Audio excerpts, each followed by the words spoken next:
2020 nang sinimula ng Filipino guard si Terdy Ravena ang Asian Quota Player job para sa Japan B-League. Well, simula noon ay unti-unting dumami at magpasukan ng mga Pinoy at lalo na nung sila ay nagluwag ng rules ay maraming field foreigner ang pumasok.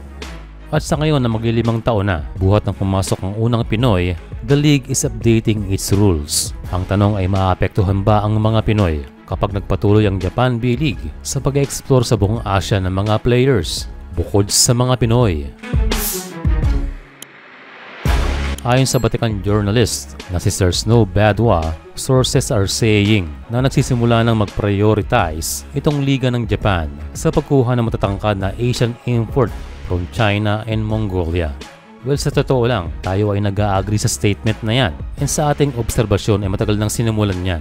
Noon ay naglaro na sa B-League ang 7'5" na si Liu Xuanxing at ang 6'10" na si Li Shenze, and so marami pang iba.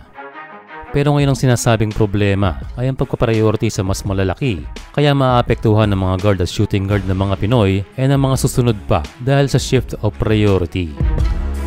Ayon sa article noon ni Dean Kinito Henson ay nagkaroon ng negosasyon si Renza Bando at ang B-League team na Chiba Jets. Pero sa bandang huli ay hindi si Bando ang napili dahil ang kinuha ng Chiba Jets sa si Michael Oh, isang Chinese 6'9" center na nasa B-League pa ngayon. And for whatever reason ay mas pinili ng Japan B-League team ang isang big man kaysa sa isang shooting guard. Kaya again may sense ang balitang ito. Parang hindi pa fully maramdaman ng mga Pilipino, pero dahan-dahan. Sa kabilang banda ito ay nagsisimula na dahil mga Chinese na mismo ang interesado na maglaro sa B-League. And sa ngayon ay fully expanded na talaga ang liga. Dahil bukod sa Chinese, Taiwanese, South Korean at Indonesian ay pwede na rin sa B-League ang mga players from Hong Kong, Macau, Mongolia, Malaysia, Singapore, Thailand, Vietnam at ang India. So it means the competition for the position ay mas mabigat ngayon. Ang tanong ay pwede bang mabahala? Oo, syempre. Pero may isang bagay ang meron ng mga Pilipino. Ito ay ang talento dahil kung titignan ng mga players natin sa Japan ay sadyang mga quality.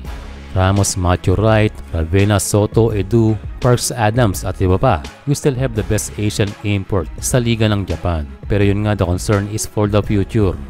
Again, nasa players pa rin natin yan. Kung mahusay ka ay hindi magdadalawang isip na kuhanin ka sa B-League.